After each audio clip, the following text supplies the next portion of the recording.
My name is Christine Moyer, and I am the sole owner of Worshipful Maker sign making parties.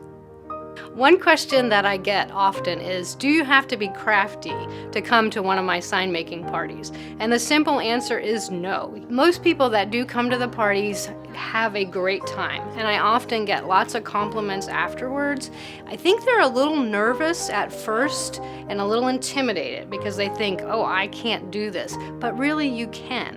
And I'm very helpful in giving small instructions and steps so that it's not overwhelming, and I also demonstrate each step, and I'm always available and walking around to help people if they get stuck.